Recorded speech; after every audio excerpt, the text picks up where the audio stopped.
Gulat nga ng lahat matapos nga nilang matuklasan ang nangyari nga dito kay Moira. At doon nga sa Apex ay usap-usapan kung ano nga ba talaga ang dahilan kung bakit ito ay bigla na lamang inatake ng isang nilalang. Marami ang nagsasabi na walang ibang may gawa rito, lalong-lalo na itong si Giselle.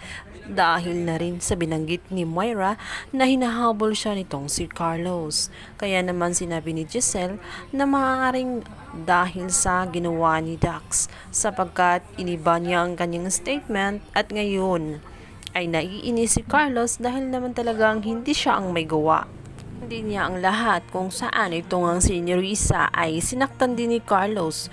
Nakita niya kasi itong nakahandusay na lamang sa may tabing kalsada at pinagpipestahan na nga ng mga tao dahil wala na nga itong malay. Hindi nila mahagilap kung sino ang may gawa sapagkat itong si Carlos ay biglang naglaho na parang bula. Kaya naman sinabi ni Giselle na nainom lamang ni Moira ang gamot na para sa kanya sapagkat talagang sinubok niya. Alam naman niya kung gaano kasama itong si Carlos. Nagawa nga niyang patayin itong si Irene na kanyang dating asawa. Siya pa kaya na alam ni Carlos na wala ring saysay dahil puro kasamaan lang din at worth it din na alisin sa mundo.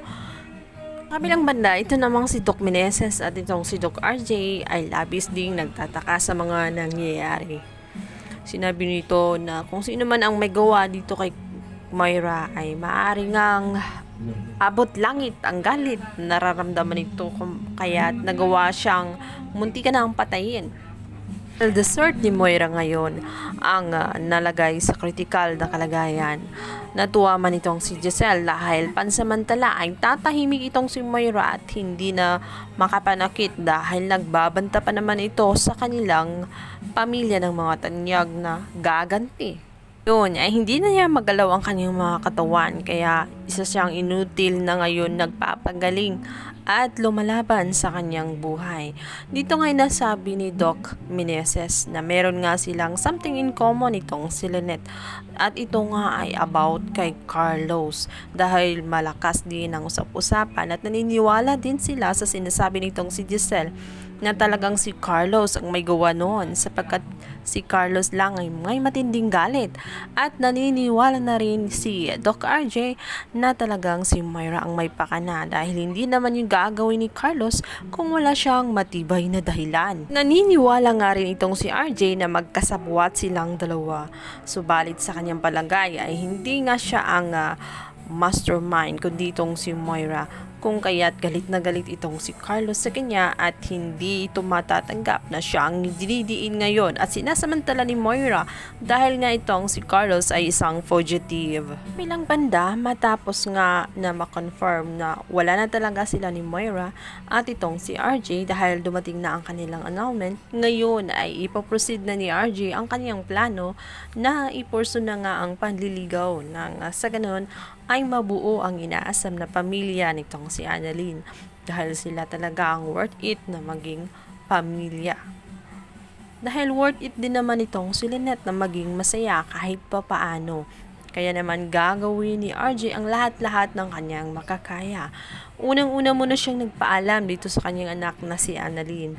Nagulat man siya, ngunit ang puso ni Annalyn ay lumulukso sa tuwa dahil matagal niyang inaasam na magkaroon ng isang buong pamilya.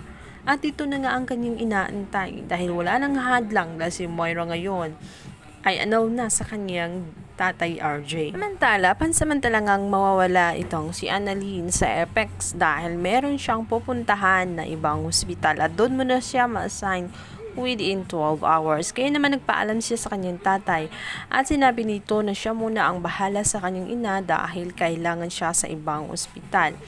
At dito nga sa pupuntahan ni Annalyn ay mayroon problema na kanyang kakaharapin at ang problemang yun ay bago sa kanya dahil ito ay isang pandemic kung saan sa isang syudad ng Sudan ay magkakaroon ng outbreak.